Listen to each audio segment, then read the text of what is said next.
മൂന്നാറിൽ മുൻ MLA S രാജേന്ദ്രന്റെ ഭൂമി തിരിച്ചുപിടിച്ചു. ഭൂമിയിൽ റവന്യൂ വകുപ്പ് ബോർഡ് സ്ഥാപിക്കുകയും ചെയ്തിട്ടുണ്ട്. ഇക്ക നഗറിലെ ഭൂമിയാണ് തിരിച്ചുപിടിച്ച. വിവരങ്ങളുമായി ബിനീഷ് ആന്റണിയുണ്ട് മൂന്നാറിൽ നിന്നും. ബിനീഷ്, കുറേ നാളുകളായി CPIയുമായിട്ടുള്ള ഇടഞ്ഞു നിൽക്കുന്ന ഒരു സാഹചര്യം ഉണ്ടായിരുന്നു. നടപടികളൊക്കെ ഉണ്ടായിട്ടുണ്ട്. ഒപ്പം അതിൻ്റെയൊക്കെ ഏറ്റവും അവസാനത്തെ ഒരു ഘട്ടത്തിലേക്കാണോ ഇത്തരത്തിൽ ഭൂമി തിരിച്ചു പിടിക്കുന്ന ഉൾപ്പെടെയുള്ള നടപടികളിലേക്കൊക്കെ സർക്കാർ കടക്കുന്നത്? ഇതിനെ എങ്ങനെയാണ് വിലയിരുത്തുന്നത്? തീർച്ചയായും ഏറെ നാൾക്ക് വിവാദത്തിലാണ് CPIയുമായി ഏറെ നാൾ വിവാദങ്ങൾക്കൊടുവിലാണ് ഇത്തരത്തിലൊരു നടപടി വന്നിരിക്കുന്നത്. മുൻ MLA എസ് രാജേന്ദ്രൻ ഇക്കാനറിലെ 9 സെന്റ് ഭൂമിയാണ് റവന്യൂ വകുപ്പ് തിരിച്ചു പിടിച്ചിരിക്കുന്നത്. തിരിച്ചു പിടിച്ച് ബോർഡ് സ്ഥാപിക്കുകയും ചെയ്തു. റവന്യൂ വകുപ്പിന്റെ ബോർഡ് സ്ഥാപിക്കുകയും ചെയ്തു.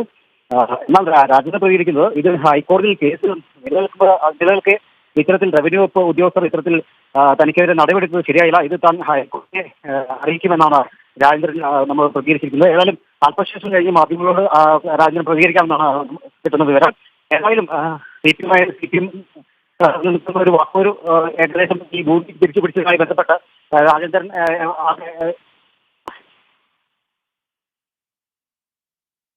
CPIഎം മുൻ MLA എസ് രാജേന്ദ്രന്റെ മൂന്നാറിലെ ഭൂമി തിരിച്ചു പിടിച്ച് റവന്യൂ വകുപ്പ് ബോർഡ് സ്ഥാപിച്ചിരിക്കുകയാണ്.